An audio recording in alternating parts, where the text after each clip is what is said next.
bandwidth. Okay, let's see.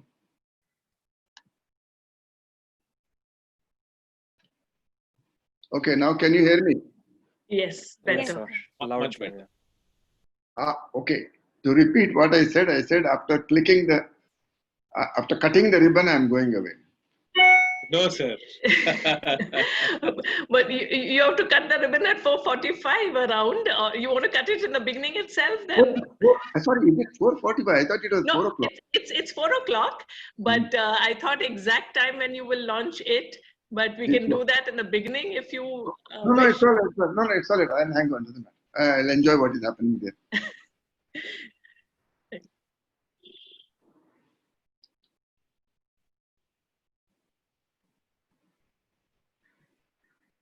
We have 2 minutes. Yeah, Anita, if I may request, let's give everyone a couple of more minutes extra. I know Bombay has been inundated with rains and a lot of people are facing connectivity issues. So let's just give them 2 more minutes if that's okay. Yes, we'll do that.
Very good evening, Milord.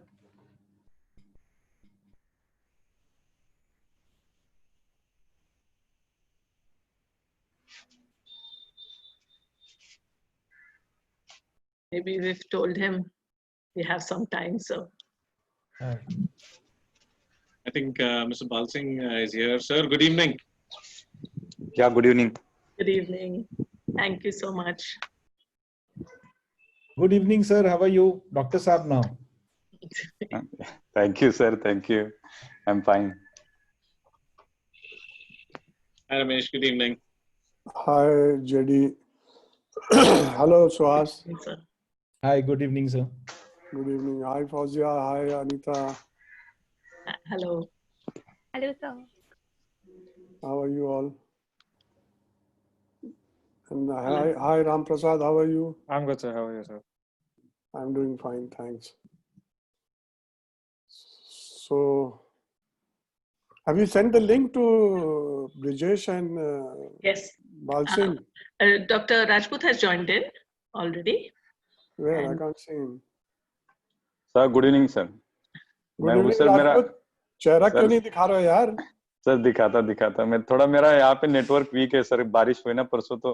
अरे आप cyber वाले, आपका week होगा तो कैसे चलेगा देश? Sir वो मेरे यहाँ पे पानी घुस गया था बहुत सारा। अरे तो थोड़ा हाँ सर, पानी यहाँ पे बहुत ऊपर तक आया था। ओ लॉर्ड। तो वाटर लॉगिंग की वजह से कुछ लाइनें खराब हो गई सर, वो जो मेरा ब्रॉडबैंड है वो। Oh Lord.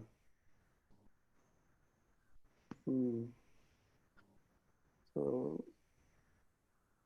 एक बार तो आ जाना अपनी सूरत। Sir Arun Kulkarni has also joined in. Good, good. Hi, good evening. Yeah. I saw a message Singh, from some of the participants that they are unable to hear us. Can we have a quick show of hands if you are able to hear us? Okay. आपका JD एको आ रहा है. Okay, let me try and reconnect. Yeah. Hi Arun. Hi, good evening. Good evening. Good Good evening. evening. Good evening, sir.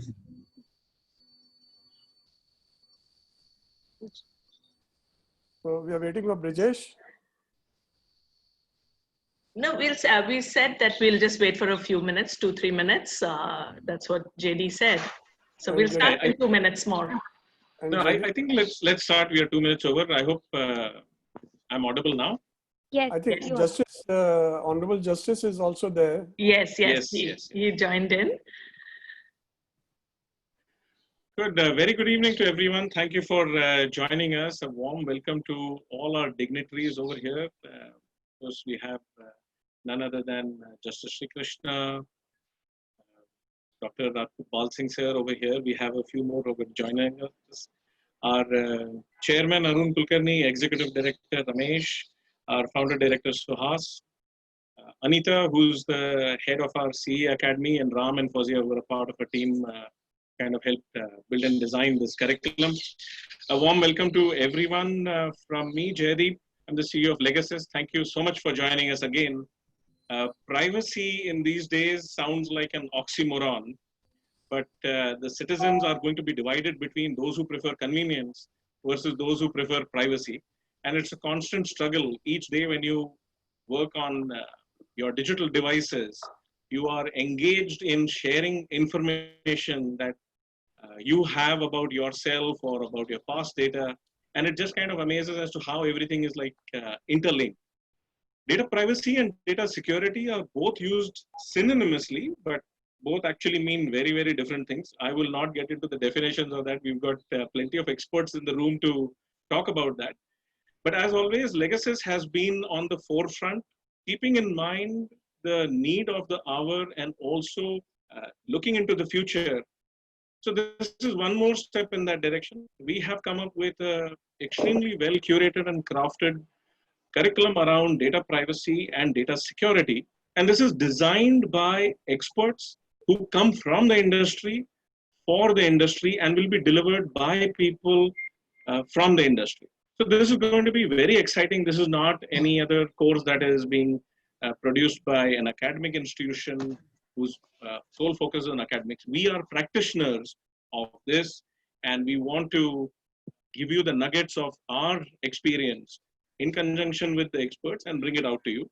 So without much ado, I would love to invite Dr. Anita Shantaram, who's been spearheading this effort, to talk about this and take the program forward. Thank you, everyone. Over to you, Anita. Thank you, JD. Thank you, everyone, for joining us. As head of Compliance and Ethics Academy, we are proud to launch the online course on data protection and privacy laws. It's a level 1 program. We're going to have more in the future.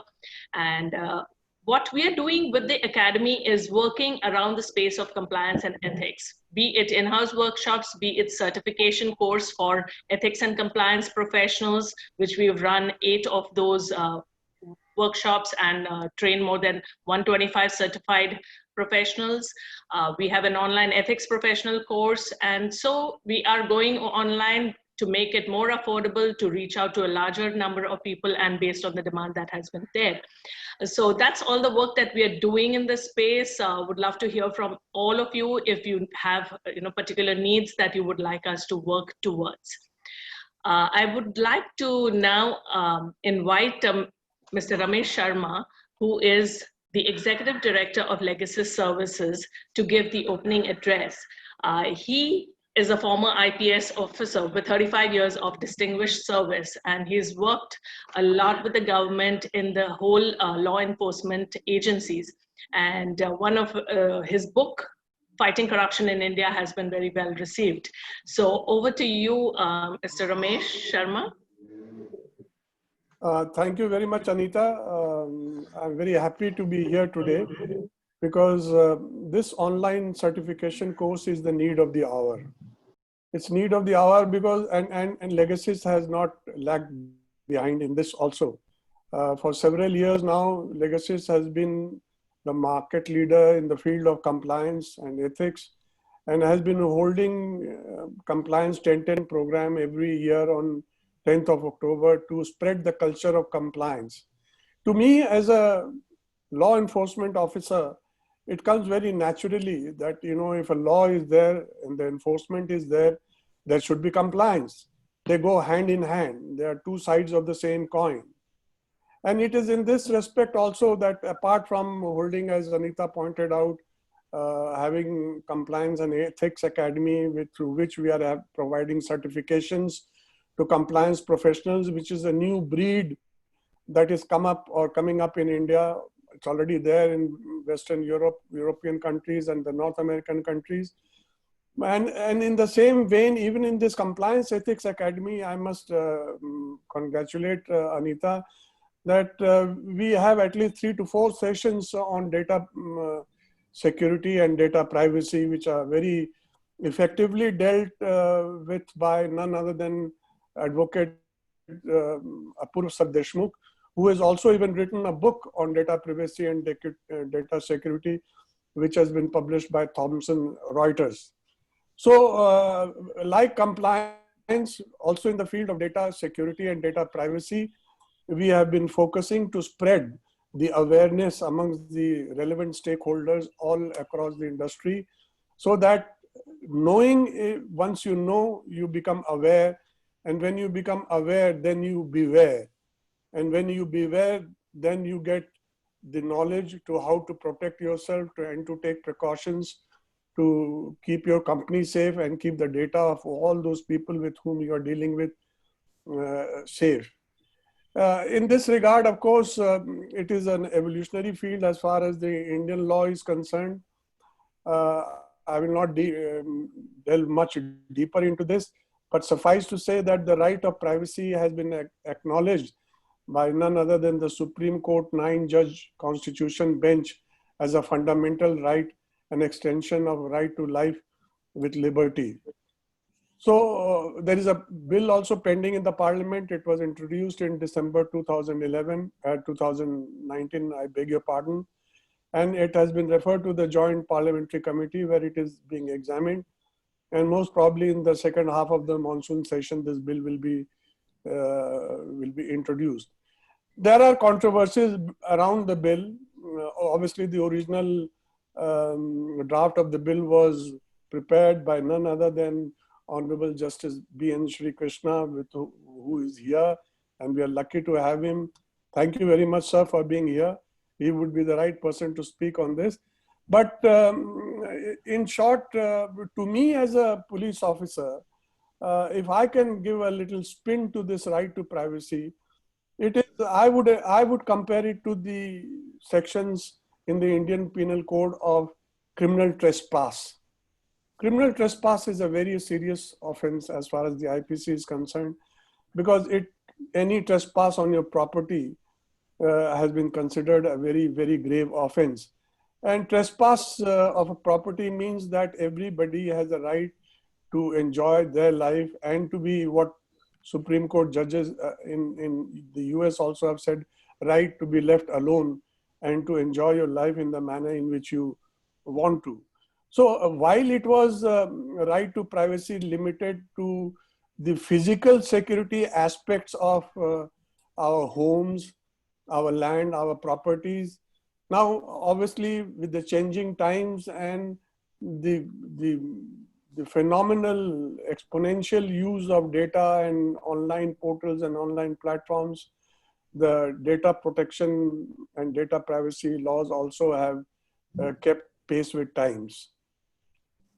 In this regard, the Supreme Court judgment has also recognized data minimization, that minimum data should be collected, and data limitation, a purpose of limitation. What is the purpose? It cannot be an omnibus purpose. It cannot be for any purpose that was there in the Aadhaar card launch that the government had done, and that provision of the Aadhaar card was struck down by the Supreme Court.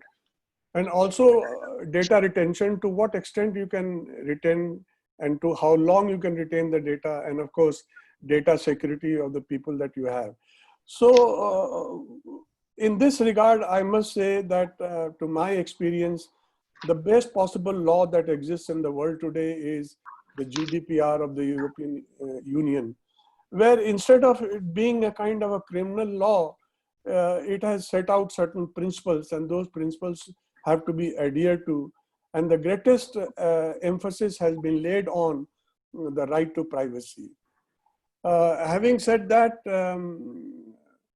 I feel that this kind of a course will certainly spread awareness, will give certifications to people, and it would be kind of a, if I may use this term, trainer of trainers course. So these people who get certified by us, they in turn can go back into their companies, back into their work environments, and hold seminars or hold workshops and training programs to further inform and make people aware about data protection and data privacy. Last but not the least, I always remember Francis Bacon on such occasion: knowledge is power. Training is something that has been very, very close to my heart. As ADG training also in Madhya Pradesh Police, I had the occasion to introduce a lot of changes and innovations, which did bring about a change in the way we work, in the way we think in the police. And training is the only way, I think, the way forward to deal with such problems. Because with data protection, so much of data around, I mean, I do not want to give you the figures, but there is a circular chart which shows how many millions and millions of users are using online every day. And with the coming in of COVID, the good part of it has been that it has accelerated the use of internet, online, in our daily needs, for making, for provisions that we need, for making payments, which we used to do by cash, has been accelerated, and we are all now familiar of how to pay through online platforms. We are also, education has now today switched over to totally online courses. Healthcare has shifted over to online. And of course, last but not the least, even the companies like ours, in which I must congratulate our CEO, Jaideep Keval Ramani. We also to maintain that business continuity through online online platforms. So while on the one hand, the use of data, use of online platforms have increased, and use of internet has increased, please do not forget that there are cyber criminals also who are on the rise.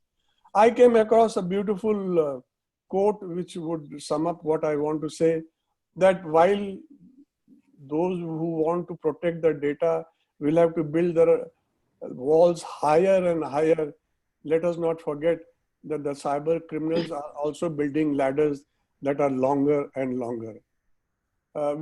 With these few words, introductory words, I hand over to Anita Shantaram. I wish this course all the success.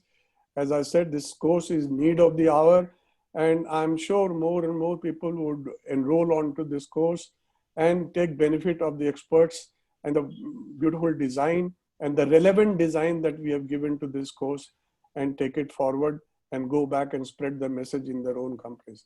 Thank you very much. Thank you, sir. Thank you very much for so many insights.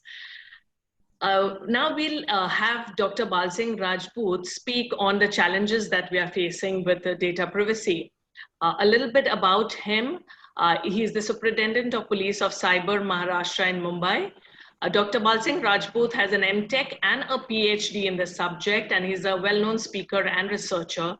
He's the team lead of Maharashtra Cyber Digital Crime Unit to develop the anti-piracy solutions, which won the IP Champion Awards of the USA Chamber of Commerce. He is the Chevening Cybersecurity Fellow 2017 of UK and International Visiting Leadership Program Fellow of the US for Cybersecurity in 2019. He has led anti-extremist and Naxal operations from the front and is working on prevention of online exploitation of women in cyberspace. We've had the opportunity of listening to him earlier on, and so we thought that it's best if we can get everyone to have the advantage of listening to him. Thank you so much for accepting our invitation, and over to you, Dr. Bal Singh Rajput. Thank you, ma'am. First of all, let me thank the Legacies Services for calling me to present my views. And this is very novel and important initiative and very much needed in digital and virtual domain. And we need such professionals. Before I start, it's my privilege to be in the galaxy of so learned people, and I'm fortunate to present my views in front of Justice Sri Krishna sir. It's a once in a lifetime opportunity for me. Thank you, all of you. Let me start. My topic is what are the challenges in data privacy and security. These are two aspects, two different aspects, but interrelated to each other. We should not mingle these two aspects because they need different set of parameters to achieve its full, compliance and maturity level. Data in personal space and data in commercial place. We have to segregate personal data and the professional or commercial data. How to deal with commercial data that is non-personal, and how to deal with personal data, in personal also sensitive, critical and normal data. Now, the first question that we as a law enforcement agency face is that what is the value of the data? There is no tool, there is no process or method has been designed, or no legal process is there to value the data. Suppose some company comes to us that our data has breached and lodge a complaint for data theft. It's very difficult to measure the value of the data so that we can take the theft or a kind of whether it is a theft or whether it is a kind of dacoity, whether it is a kind of grievous offense that need to give attention it deserves, because we don't calculate the value. Second is now what to consider data. That is also a question for us, whether it is as a commodity, whether it as an piece of IP, means intellectual property, whether we have to consider it as a business tool, or whether to consider it as a byproduct of the commercial activities. Because every time we consider data as what we say as a tool, then we require different set of laws. If we consider it as a commodity, then we have different set of processes and laws. So what we should process it, because till so far, as there is no legal regime available in India which classifies data, which gives processes to tackle the crimes and the different kind of mischievous activities related to data, it is very difficult. Because if we only consider data as a commodity, then there are many other aspects which we miss, because data is also a life-saving information to some of the people. Like law enforcement, it is a life-saving information. Sometimes medical data is very different than a commodity. A IP data is very different than a commodity, because a 2 KB of data may be having secrets of worth of billions. So what to treat? Because we need a staggered valuation, a staggered approach, that what kind of data it is, how to treat them. Then data is also being used for business intelligence and development of the business activities.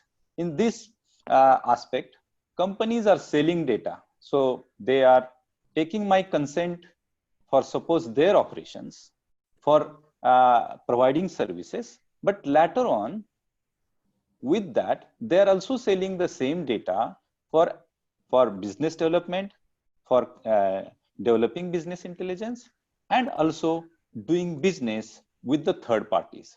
Now, the third parties with whom I have no contract, but my company have contracts. I don't know how they use my data, and then further on, how they process my data and what happens to my. These are some of the challenges that we as a law enforcement agencies face when any complainant or victim comes to us.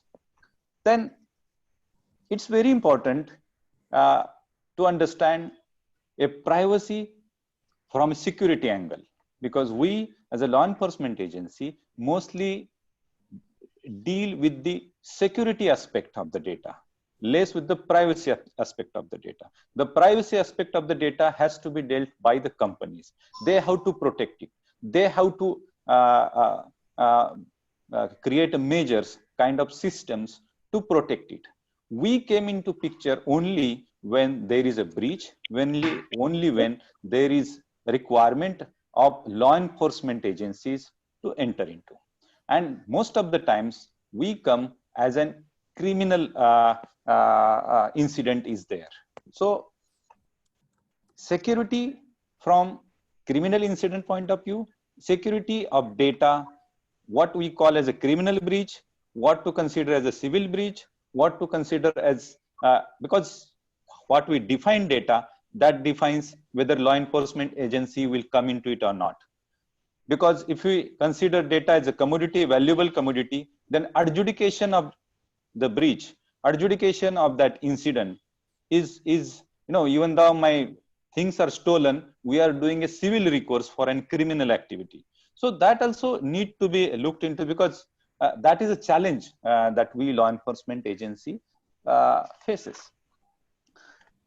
Then there are many data breaches. Now we have a personal contract with the company. Suppose something happens to the data, that company with whom I have a personal agreement for providing services, and they gather my data. But as an personal user, I have very less recourse to such a kind of data breaches, where I should complain and how I should complain, because it's a breach by the company. Company also says that they don't have measures, because there are many small companies that can't have that much of technical and human resource capabilities to protect it. And how much to basically they should do, they should create systems. There is no also a legal and technical framework that is mandatory. So that also is a very important aspect. When complainant comes to us that, okay, Yahoo or Google have breached my data, there is a data breach, take my complaint. We are unable to take complaint, because these are some of the legal issues, technical issues that make us very handicapped. Then there are free applications. So data as a business, when it started as a data as a business, in that aspect, we are very much helpless in protecting their data. There is international jurisdictions. Suppose a company based in USA storing data in Ireland and having some of the operations in suppose a hostile country like a China, or maybe somewhere where we don't have an MLAT treaty. In such a situations, even though the user and the criminal both are from the same country, we don't get data at all for any kind of criminal investigations. So today only I have a case that both the complainant and victim on the Facebook are from the same area.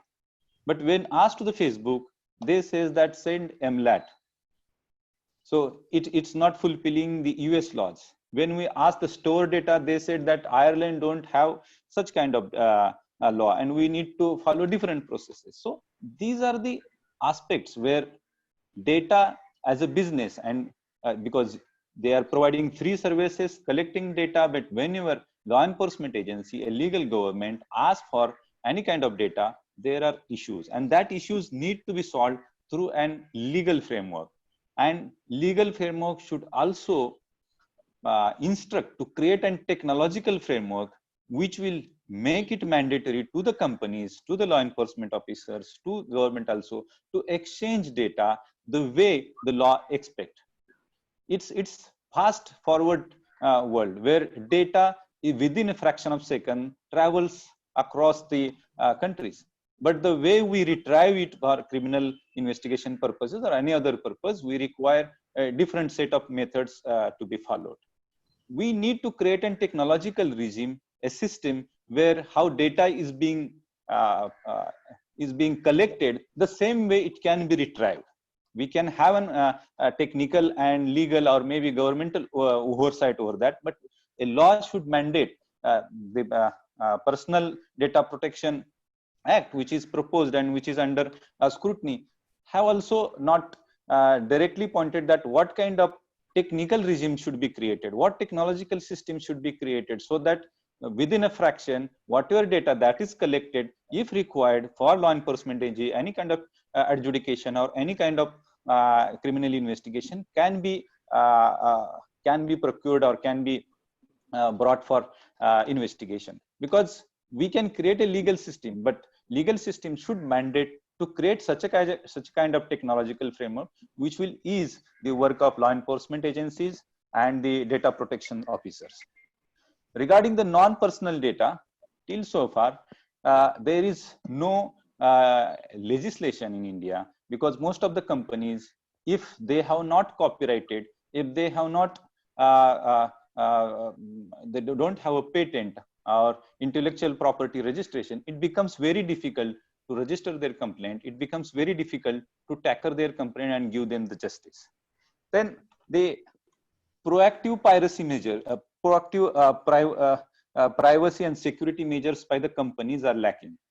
And as there is no framework, because still GDPR is limited to the Europe, every country have a different set of regulations. That regulations are binding to companies if they are based in that. Most of the companies, they don't adhere to the law of the land. They say that company protocols and company process are important, because we had a meeting some days back with the Twitter. Twitter says that, okay, for processing data, their company community standards are very important than the law in India. We said that, okay, law of the land is the most important thing for you to exist, to do business in India. But there is a gray area where they are keeping their community standards, their company policies above than the what the criminal law or the law mandates. And this is a gray space. We need to feel that these are some of the challenges. Then last one is that forget me option. So once your data is on internet, it is always there. A person need to erase his data when suppose is there a death, or some persons don't want to keep his or her virtual presence or digital footprints, maybe due to some kind of threat to life, maybe due to some kind of other issues, privacy issues. If some person opts to erase his or her footprints on the digital world, or that option is not available anywhere. And this happens particularly, there are many frauds, many fake identities are being created of the people who are dead, who are not on the who are not active on virtual medium, and still their identities and their data is being used by criminals or maybe crooks. So these are some of the challenges that I would like to point in this particular seminar. And here I will end, because I have very less time, and there is only one last point that I will like to make, that while creating personal data protection regime, we need to take into account the colonization process which happened in 18th and 17th century. It started with a trade, but that time that commodity was the most important part. and the land was controlled and trade was controlled. People were colonized. Now, to colonize a person, the entire data of a person, if is held by few companies, including medical data, personal sensitive data, and critical data, then person, even though he is a free, he is a colonized one, because his choices can be dictated through data analysis. So what happened in 2016's US elections is an good example that how personal choices can be, or the way person thinks can be impacted through data analysis if few companies or few nations have access to all the data, medical, financial, personal, critical, sensitive data, and the regular personal data, then it can be impacted. So this aspect should be considered, because freedom, privacy go in hand. Here, the freedom of a person, not only privacy, that should also be considered while building the personal data protection regime for the nation. Thank you very much for giving me opportunity to talk on this forum. Thank you very much, Legacies and Ramesh Sharma sir, Tulza Purkar sir, and all eminent persons. Thank you very much. Thank you, Dr. Rajput. Thank you for sharing. I know we can hear all about your research. It can go on and on, but we gave you very limited time to share your views. So hope to have another session wherein we can have much more insights from you. Thank you. Thank you, sir. Now I'm pleased to welcome Mr. Brijesh Singh. He's the IPS Inspector General with Maharashtra Police. He has educated himself in a fascinating mix of areas like engineering, business management, psychology, foreign trade, forensics, and law. He established India's premier cyber unit, the Maharashtra Cyber, the nodal agency for cybersecurity in the state of Maharashtra. He's the author of several books and also holds several patents in technology and innovation. He's an extremely well-known figure in the space of cybersecurity. We are so thankful to him for having joined us, and we would love to hear a few words from you. How much time I have? 10 minutes. Okay. So I'll start with this unique experiment which happened in Canada. So in the city of Toronto, Google went and presented to the municipal administration a project called Sidewalk. So Sidewalk was probably a subsidiary Alphabet company, and they decided to develop the beachfront. What was to happen was that it was supposed to be a smart city kind of project, wherein I think Sidewalk, which is a subsidiary of Google, was to spend I think $50 million or something.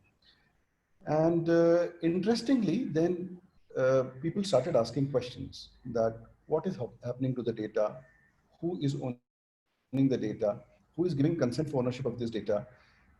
What started as a pilot project also then went into subsequent expansions of that. This is a pilot, and then we would take over this other area also. This raised larger questions in Canada, which said that even for non-personal data, even for data which is aggregated, environmental data, data coming out of sensors, IoT devices, all this is non-personal data.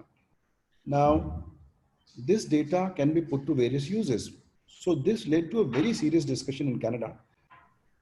And ultimately, there was so much public resistance that this project had to be dropped. So today we are at a place where in India also, 15-20 days back, the Chris Gopalakrishnan committee has released its report on non-personal data, and it's out for public consultation.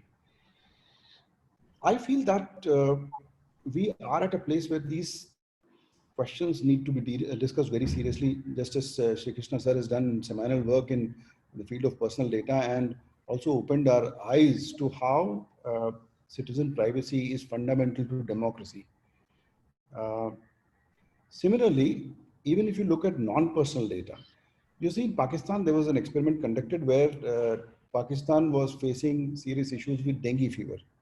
And Telenor came as a company, and Telenor said that look at telecom data and then run an algorithm on that and tell you that how is the infection spreading. And lo and behold, they could give very serious epidemiological insights into the spread of disease, and you could help people with preventive measures, preventive and social medicine. But even if you look at aggregated data like telecom data, you can start predicting various things like, let's say, religious orientation. Okay. So religious orientation can be easily based on activity patterns predicted from even from anonymized data. So that is why you need to have checks and balances on where this data is going to be used, how it is going to be used. And even if you give an anonymized data set, I'm not talking of de-anonymization, but you can draw inferences. You can draw inferences like age and gender and economic status, various instances, various kind of inferences can be drawn even from anonymized data. That is why it's very essential to have serious and strict protocols about use, share, collection. What was the original purpose of collection of this data? You will be shocked to know that your apps actually talk to each other. And the Android actually has an API which is called IAM. And IAM, this API, once any app is using, it goes and scans and looks for other apps.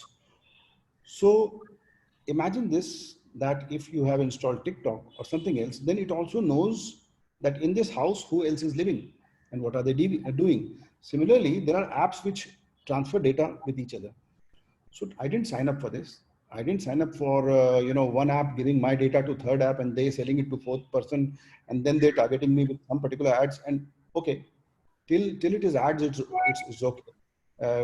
We are generally very worried about eminent domain of our own country, in the sense that we are very worried about sharing data with the government, or when it comes to Aadhaar or Arogya Setu, we have a lot of uproar. But the same people then go and continue in this privacy paradox, where everybody speaks of privacy, but nobody is actually serious about privacy personally. When we see that this kind of data is being rampantly misused. And roots of all this come from Section 230C of the Communication Decency Act of the USA, that when these companies were coming up, when this technology was growing, so just seem to have. Can you hear me? Yeah. Now it's fine. Yeah. So Section 230C of the Communications Decency Act in the US was basically enacted to let them have a free run. So this one particular section gives all the platforms, internet platforms, intermediaries, a free run from any kind of civil or criminal liabilities. So if there's a data breach, they are not responsible. If there is misuse of this data, they are not responsible. If somebody like Cambridge Analytica comes and changes fates of countries, they are not responsible. If some foreign state is meddling into your internal affairs, they are not responsible. If pedophiles are coming and targeting your children, they are not responsible. If there are drug sellers and terrorists and mobilizers and everybody having a free run on this, they are not responsible, because they are just a neutral space which they have provided for being something like a public square. So if it is the new public square, you can't go and shout bomb, right? You cannot go and in a crowded place, you cannot go and say that there's a bomb here. So even if you talk of freedom of speech, it is not an unbridled freedom. It basically, any freedom has to have respect for similar freedom for other people. This is true in the space of data also. And somewhere we need to understand that we are losing sight. When the government of India banned this 52 Chinese apps, there was a lot of uproar. But people do not understand what is happening in that space, as to what kind of data is being collected by these apps, how they are utilizing this data, and how it can be in the hands of anybody which is another nation state, which is well resourced, which is well motivated, which is powerful. They can predict everything about you. Today, I do not know anything about China, but probably China in event of a conflict knows everything about me, because there are so many Chinese apps on my mobile. And unlike other countries where the data regimes are very strict, at least we hope that GDPR works very well in Europe, but there are hardly any European apps. if there are apps coming out of Europe, then they would follow GDPR. American apps have a free-for-all policy, and America has an act which is called Cloud Act, clarification of lawful access to overseas data. If you're an American company, you have to part with data. But when it comes to me as a law enforcement, Bal Singh was literally, he was sharing his pain during investigations that when you go to all of these platforms like Twitter or Facebook or Google, they say that your country's sovereignty is subordinate to my company policy. It's an amazing situation which needs to be set right at some day. In the US also, they are coming up with this act called Earn It Act, which talks about what measures you have taken to prevent pedophilia. Pedophilia is almost like an absolute no-no or a strict liability offense everywhere in the world. There may be a discussion about terrorism or no consensus on terrorism, but about pedophilia, there is consensus. So if you can't even stop pedophiles from harming innocent people, then law needs to step in, and there needs to be regulation, both on personal and non-personal data. There needs to be regulation. See, in 2020, 1 billion terabytes of data is going to be produced. 1 billion terabytes is going to be produced. This would be more than all of the data which computers have generated till now. And this is going to exponentially rise. This data is also a gold mine. So this continuously streaming data out of devices, out of IoT sensors, out of wearables, and out of human activities and transactions, you will need to see that this data is not owned by these data barons. Because today, just one company which produced the technology is owning this data in terms of copyright. It is a non-rival good. It is a non-rival good. You cannot hold it ransom just because you produced it. There is no question of copyright on this data because there's no creative element or human ingenuity in creating data which is generating out of human activity patterns. So, and it can be put to great use in another field. So we need to create standards of interoperability, standards of data sharing, and also from the very initial, we need to understand why we are collecting this data. So we need to limit collection. We need to have some kind of consent. Even for secondary data use, even for anonymized data use, we need to have a consent in place. We need to have accountability, and we need to have proper safeguards. And we need to have some kind of an audit of what all is going on. Today, this all needs to be in place in India, and somewhere we find that that legislation is yet to come. There are good developments. PDPR, we've been waiting for it, and I think it will see the light of the day in, next year at least. The Chris Gopalakrishnan committee report on non-personal data is very good. Please go through it. The SPDI rules of yesteryears are important. But see, if you look at the West, there is not a single cybercrime act. There are many cybercrime and many data acts. So HIPAA is separate, or about children's data, there are separate acts. You cannot have just one omnibus act with 3 sections and imagine that everything is going to be hunky-dory. We need to have a detailed and nuanced understanding of what data is, what use it can be put to, and what harm it can do. Finally, coming to the corporate space, I think companies need to understand that even if they are in contract with each other, you can outsource your security, but you cannot outsource your risk. So if you are putting everything on a cloud, I don't know where it's going to rain. So you never know. Last year's all data breaches were from the cloud. So be wary of the contractual, arrangements in case of a data breach, because then you're going to need legacies which understands that what data has leaked. Do you have compulsory notification provisions, which all jurisdictions have been affected, whether it is GDPR plus PDPR plus American laws plus some obscure laws of some countries, whether you're going to get into civil litigations where your customers are going to sue, whether you had a duty to inform them, what kind of harm, whether you had a duty to care if you are running such a big thing, whether you had a duty to care, whether it was health data, whether it was critical data. Such kind of granular understanding is required. Today, our corporates are not understanding, and it's a great step that you have taken to educate people about data and privacy and the impact of any liabilities which may ensue in case of data breaches. So it's a wonderful effort. I commend you, and I'll be very happy to help you anywhere, wherever it's required to spread awareness about data and privacy. And today, you know, we wrote an article in the Guardian which called "Data is Inflammable Oil." Everybody says data is the new oil. We said data is inflammable oil. Please go through that article also. And I believe that your efforts towards educating people in the space of data would bear fruits. My best wishes to you. Thank you so much. Thank you so much. You are absolutely, anyone I talk to, they say that who has not heard Mr. Brajesh Singh at any conference, and it's wonderful, wonderful getting some thoughts from you.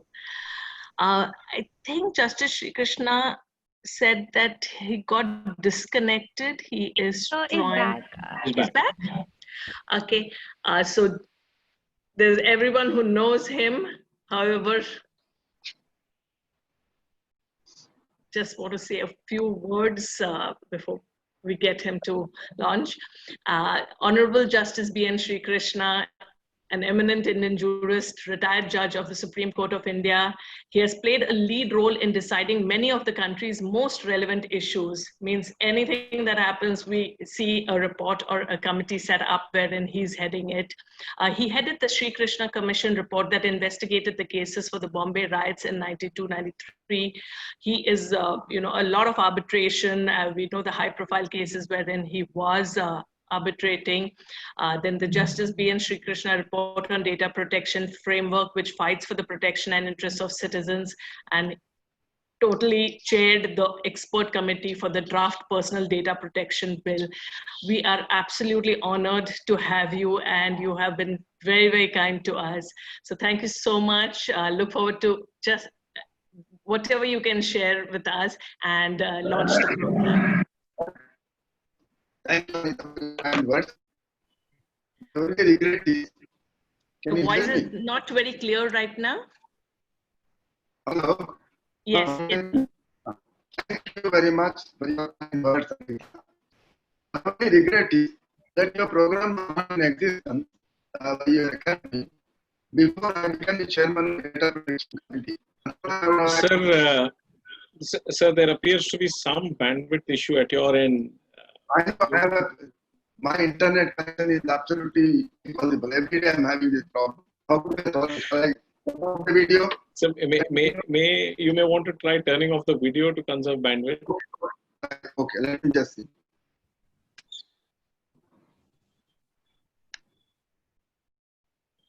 Is it better now? Can you hear me? Yes. Okay. Okay. Let me start again. Thank you very much for your kind words, Anita. I was only saying that I did not have the benefit of the course that you have launched. Otherwise, probably I would have made a better job of the committee that I headed. Okay. You have had a very good academic programs launched, and I think it is high time that the citizens of this country, particularly the one in the younger lot, are made aware of the importance of data from their personal point of view and from their economic point of view, and of the benefit that can have to the society as a whole, to the community, and to the country as a whole, for both positive and for preventing negative actions by others. My congratulations to you that probably this is the first type of academic course that is being launched. My best wishes to you. May God bless you with your grant you all the success that you need, and all the success to the students who enroll in this academy for this course.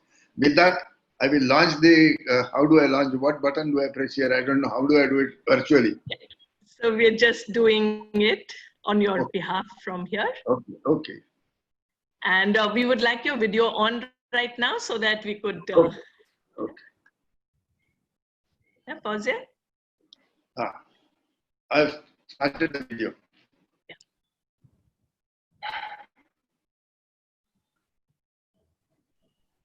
We'll go on to... So this... Oh, data protection and privacy law. Thank you. With this, I got the data protection and privacy law, one course. All the best to the persons who have enrolled in this. May it turn out to be good data protection and privacy law lawyers in every capacity that they are intending to in their professional life. God bless you all. Thank you, sir. Thank you so much. Thank you for your time. Really appreciate it, and we're honored. Thank you. Thank you. Mr. Suhas Tulzapurkar, our founding director of Legacy Services and managing partner of Legacy Partners, may I request you to share your thoughts? Thank you very much, Anita. Thank you to all the dignitaries here. Thanks a lot to Honorable Justice Sri Krishna for having launched this program today. Thanks a lot to Dr. Bal Singh Rajput, Mr. Brijesh Singh, Mr. Ramesh Sharma, Mr. Arun Kulkarni, Anita and JD. Thanks a lot for putting this together on behalf of Legasis and entire Legasis ecosystem. I must say we're kind of entering into a slightly different arena than traditional businesses that we have looked at or traditional compliances that we have looked at. The challenges that we have currently on data protection, data privacy, data per se is humongous. And I think we've got two best speakers in the country that we have today have spoken to us and shared their thoughts. I won't claim myself to be an expert in this space. Purely from the point of view of what has happened till now and what is likely to happen, I think we will have to look at privacy by design. And privacy by design, which is kind of included as a policy within the statutory proposed law that is proposed on the DPR, is something which is very clearly articulating that we can't allow things to happen by default.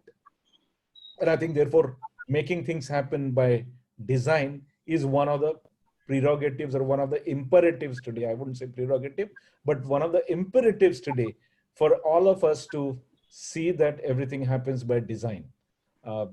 That's one area which I wanted to share, whether it is from technology perspective, legitimate interest perspective, whether it is from complete data processors perspective, data principles perspective. I think a privacy by design seems to be the mantra today, and that is embodied in the proposed law, which is an interesting element and which has to be looked at. The second aspect which I wanted to mention is there is going to be asymmetry, and asymmetry will continue to be there. The structural challenges that we have today on the data and data protection and data privacy place will kind of increase the data power asymmetries as we move forward. And from that perspective, I think whether it is exposure, surveillance, the asymmetric distribution of data power, I think all of these structural challenges, especially in Indian context, need to be looked at totally differently. And I think these structural challenges are going to pave way for new thinking around data, what happens. You see, of course, just to take one example, if you have visited Chaos any point in time to drink tea, Chaos uses facial recognition software all across. Now, look at from a data privacy perspective, how are you going to request Chaos center there?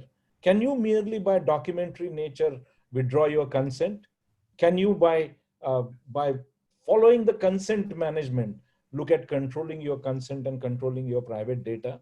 I think therefore, there are lots of such challenges that will emerge right from websites to apps, right from various computer networks that we've talked about and we have seen about. Now, I mean, coming back to what Dr. Rajput said is in terms of measurement of value for data and what do you consider data as. I think large part of these questions are getting answered today by saying data is your fundamental right.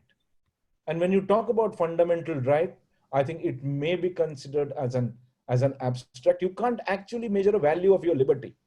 Sir, no better than 3 law enforcement persons or stalwarts that we have here together can actually undermine the value of a personal liberty, value of freedom. It's that fundamental right which is embodied today in the data and in your private data. Therefore, I mean, it would be a fallacy for somebody to attempt to measure the value of your freedom, of measure value of your fundamental right. I think that's one area. Secondly, when we talk about but it's at the same time, it's not an abstract right. It's been completely concretized today. And when you've said it's been concretized, when you talk about the different form that the data takes, depending on the application, will probably lead to what Mr. Brijesh Singh said, is in terms of democratizing the legislative provisions and principles across various enactments and across various applications. You see, from this perspective, it's very, very important for us whenever we do a data audit or data privacy or data protection related audit, we have to consider every application of data differently and look at it from a perspective of what is the element of private data there, and that element, how it is being kind of sacrosanctly looked at by the businesses. You see, therefore, while on one hand, you will have various legal provisions coming up today in terms of, broadly speaking, democratizing the data privacy principles. The first such example probably has emerged in Consumer Protection Act 2019, which has become effective from 20th of June. Now forget about from an individual's perspective, but from the business perspective, any business today actually disclosing personal information about its consumer to any other person is considered to be and is included specifically within the definition of unfair trade practice. And that's been notified. Now, you also have e-commerce rules that are being applicable under the Consumer Protection Act. These rules have been again implemented with effect from early June. The e-commerce rules are also talking in terms of data being at the center of the consumer and consumer being at the center of the economic considerations today. So there are two legislative provisions that have already come up in India, which will apply to almost everybody, because each one of us is a consumer. And we are at the center of these provisions of Consumer Protection Act and the e-commerce rules appearing there. This, when we actually go at a global level, I mean, I was surprised when I was talking to somebody in Korea, one of the Korean lawyers. I mean, the discussion was, forget GDPR, forget the consumer Californian law. I mean, whether Korean law is stringent relative to Vietnamese law or not was being kind of debated very, very hotly. And I think today, when we talk about the multiplicity of legislations, is going to create another problem and challenges insofar as businesses are concerned. So I think with that, what I'm going to finally conclude to say that this field is going to be very, very dynamic. What we are going to probably try and do is create capacities across the businesses for understanding this space in a far better manner. And I think from that perspective, we need in Legasis everybody's blessings. We need everybody's good wishes.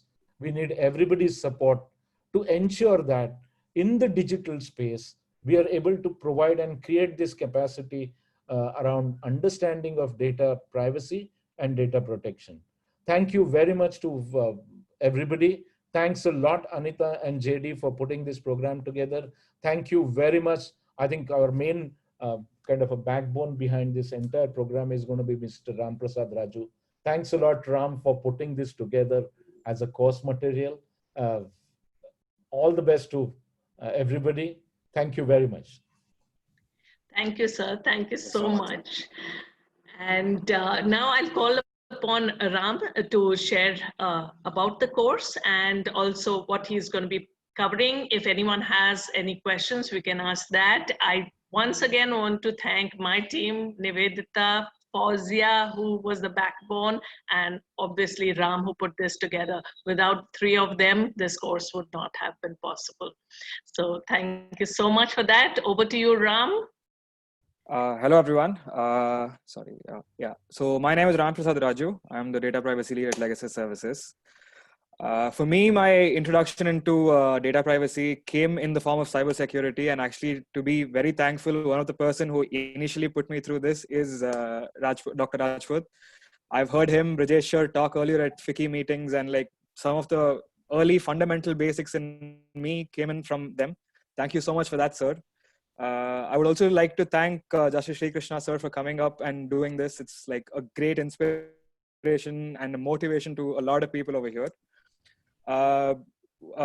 Just 1 second, sorry. So we have structured the course in a way where it is divided into 6 chapters. It looks at an introduction and evolution into data privacy. It gives you the rationale and the need for data privacy. Chapter 2 moves on to look at the modern framework, like how Suhas sir said that it takes a look at the South Korean Personal Protection Act. It takes a look at the Argentinian regime. So the concept of chapter 2 is to look at a more robust framework, and then move on to look at the more anchoring concepts that we will be looking at chapter 4, 5, and 6. One good thing about data privacy and legislations and specificity is that there is a small common thread that attaches and connects all of the legislations. Chapter 3 is going to be looking at that common thread, which is going to be the key terminologies and the concepts. Once that creates a pretty solid fundamental basic structure for the learner, we will be moving on to the 3 anchoring concepts, which is going to be chapter 4, which will be about the GDPR, chapter 5, which will be about the Californian Consumer Privacy Act, and we will conclude the course with an introduction into the Indian Data Protection Bill, post which the learner will be subjected to an exam. Upon successful completion, the learner will be conferred with a certificate. We're also going to be launching a level 2 course, which will be a much more holistic, a much in-depth look into cybersecurity, the need for it, and will be taking upon umbrella concepts under privacy laws and data protection. If there is anything anyone would like to have clarified, if there is anything open for discussion, please. At this point, I want to say that Apurva Sardeshmukh has been the guiding force for us, and level 2 he will be the mentor, and will also take some sessions on that. In a way, we are very different from a typical online course, is we have live webinar to support it. So we will be having 1 live session in between. We'll be finalizing the data and informing all the participants. We've already got a great number of registrations. So we will take a live session because we want to support learning. That's our whole aim. So if any questions, we take it during the live sessions. And right now, if anyone has a question, feel free to ask. Yes. Hi, yes. So there will be no prerequisite required. This will be a pretty basic course. We'll start out from the fundamentals. Thereby, you will be able to understand it from the get-go. And yes, text materials will be provided. Reading materials will be provided. Yeah. As someone asked that, any prerequisite, when I attended the live session that Ram had, because I'm not a lawyer by profession, so I thought I would not be able to understand it or would find it challenging, but it hooked me completely. So I'm sure anyone from any space will be able to do that. Are there any questions? Yeah, so the time required for the course is that it's a self-paced course. It's about valid for 60 days. Technically at one go, what we've been looking at is that it should take about 12 to 15 hours in total. So it's self-paced at your leisure, and you have an access to it for about 60 days. And yes, level 1 completion is required in order to move to level 2. And you can download Ram, I think that question is more from a perspective of if someone already has a practitioner knowledge of level 1, then can someone directly get into level 2? Yes. So maybe we can take that offline and address it. I'm sure the JD, where we would be able to do that, because if they already have the necessary expertise, we don't need to. Yeah. Hi, Reena. Your question is that we are not doing that about drafting, and we are not looking at any practical implication as such in the beginner's course. Those are things that we'll be covering under the advanced level 2 course.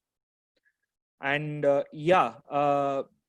Nick Lunk, I'm sorry if I'm pronouncing your name wrong, but yes, there are going to be online classes. At the end of this level 1 course, we'll have a webinar in order to clarify and discuss any specific nuance or any specific aspect in detail.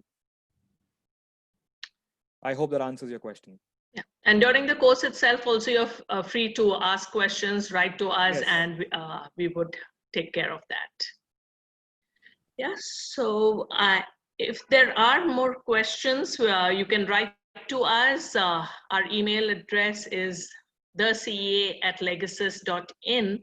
It's on our website, ethicsindia.com. So you can visit that also, so that we can move towards the closure. And anything else you want to share, Ram? No. So you want to put the launch video, Fawzia? You want to do that? Yes, ma'am. Nivedita will just be sharing it. Yes, and then we can have the closing remarks by our chairperson, Mr. Arun Kulkarni, and we are available to answer any questions anyone would have. thecea@legasis.in. You can just type it out, Fawzia, in the group. Yes, so that I've shared it on the chat.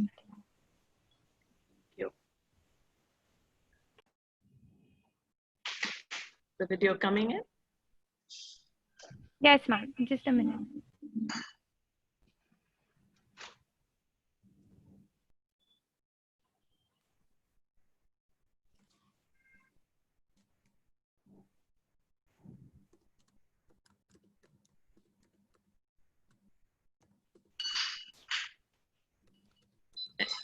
Any problem? Then we'll do it at the end.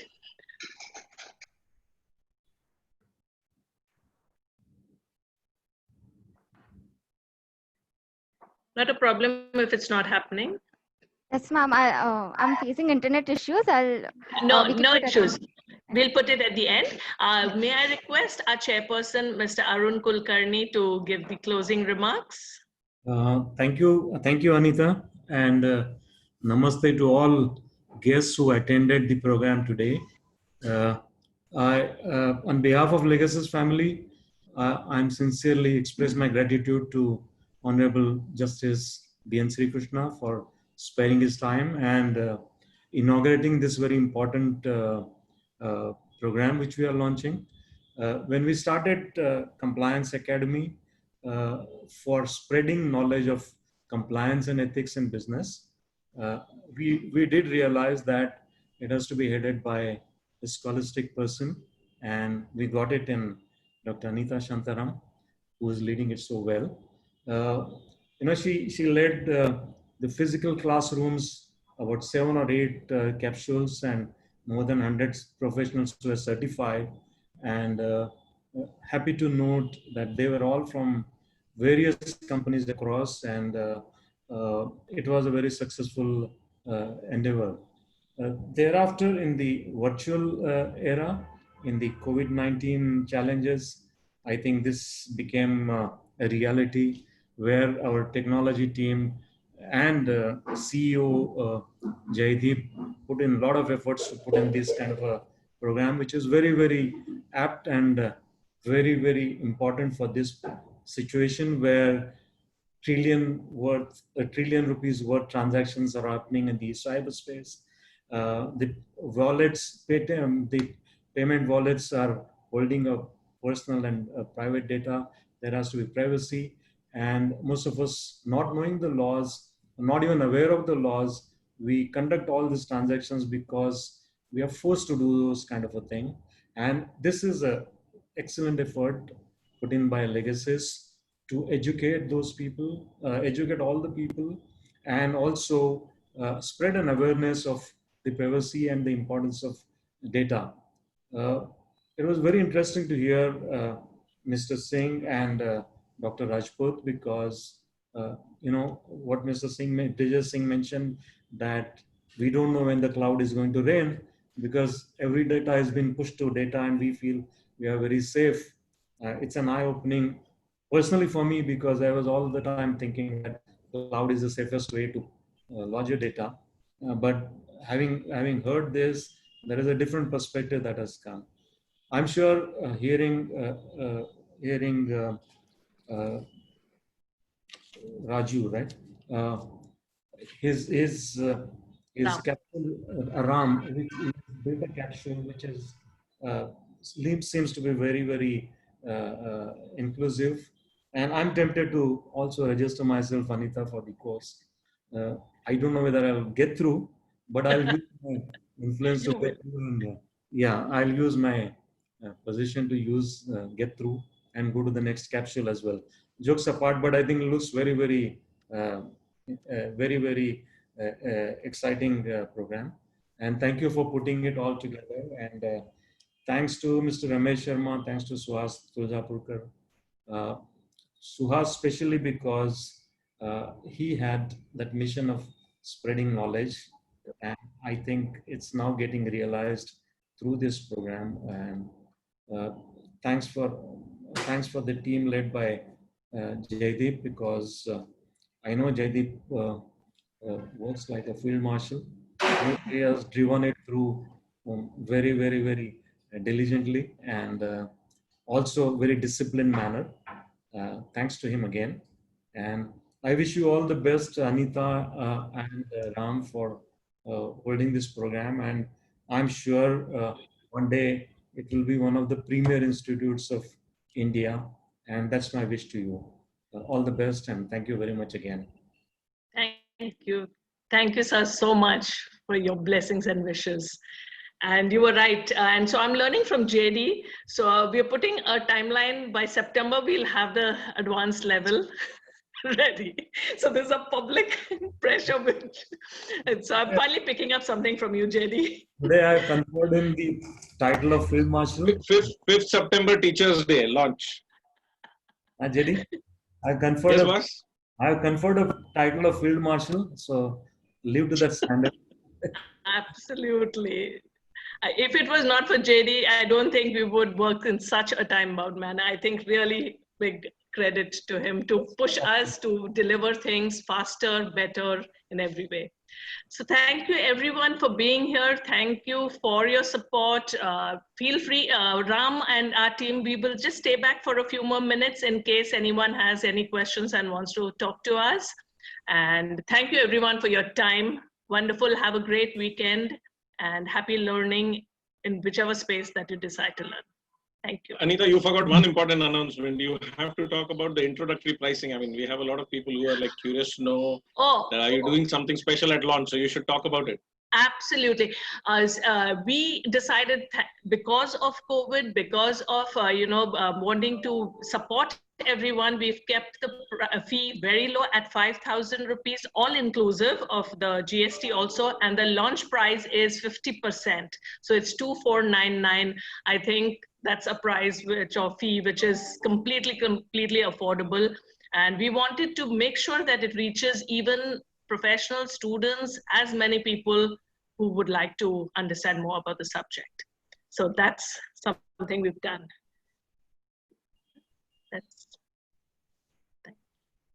Thank you for reminding me to share that. Yes. Thank you very much. Thank you. Thank you. Thank you all. Thank you and all the best. Thank you, sir. Thank you. Thank you so much, sir. Thank you so much. Yeah. Ram, will you be able to share the video? Yeah. 1 second. Sure.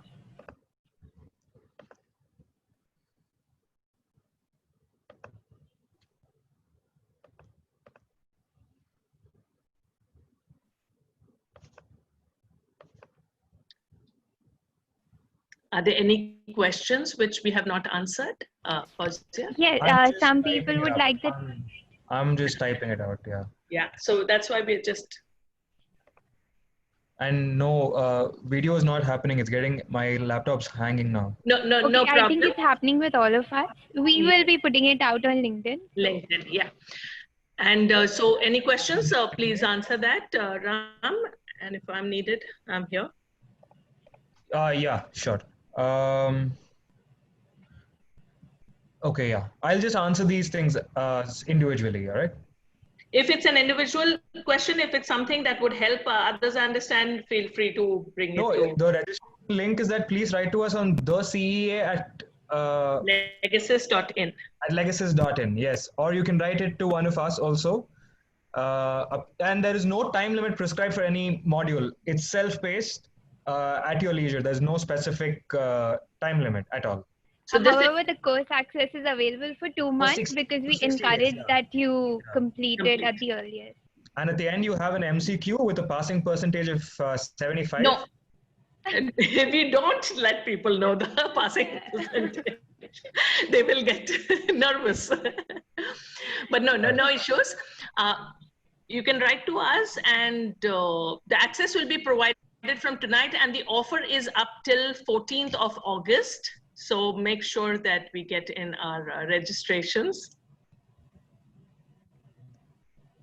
What we'll do is we will share the brochure with all the attendees, just in Yes. case somebody hasn't received it yet. So you can avail of the special offer. Do share it with others and your friends, colleagues, because it's something that we decided to keep it very low price just to make sure that anyone who has an interest can take advantage. And in case any of your questions are not answered here, you can always write to us, or we will also have the live session for doubt clearing. And we have, so now that Ram might have scared some of you, we do have 3 attempts in case you don't clear. So at no cost or no fee, you can attempt that again. So thank you everyone. In case, Ram, please reply to whoever has asked you any question. Everything is done, yes. Yeah? Yes. So thank you for supporting us. Thank you for being here. And Fawzia, one picture of the team or of us. Yes. Dinah and Nayan, even you all can. Please if you all put would on like the video. to Yeah. put on your cameras. No, I'm fine with it. Okay. I'll just take you on. Okay. Go.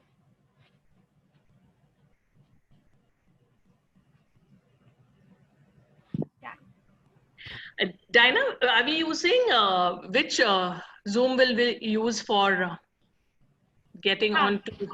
Ma'am, another one. Yeah. Okay. Fine. Thank you everyone. I can still see a lot of attendees. 52 attendees are still there. Is there something? Okay, so logging off, and thank you very much. Thank you everyone. Please do share this knowledge. And I think we were extremely privileged to have Justice Sri Krishna give us his blessings. Yeah, Ram? Absolutely. Yeah, It was so like a great. great surprise for everybody, I think. Yes. And he said it so well. Thank you. Thank you. Thank you, Nivedita. Thank you, Fawzia, and thank you, Ram, all 3 of you, for all the support. Yeah, bye-bye. Thank you for doing this, ma'am. Thank you for making us do this. The first thing is thank you so much, Fawzia. Like, the amount of things that she has done through this thing. I'll do it. So we are going to get on to another this. Please join in for that whenever Dinah sends it to us. Yeah, thanks. Bye-bye. All right. Bye. Bye.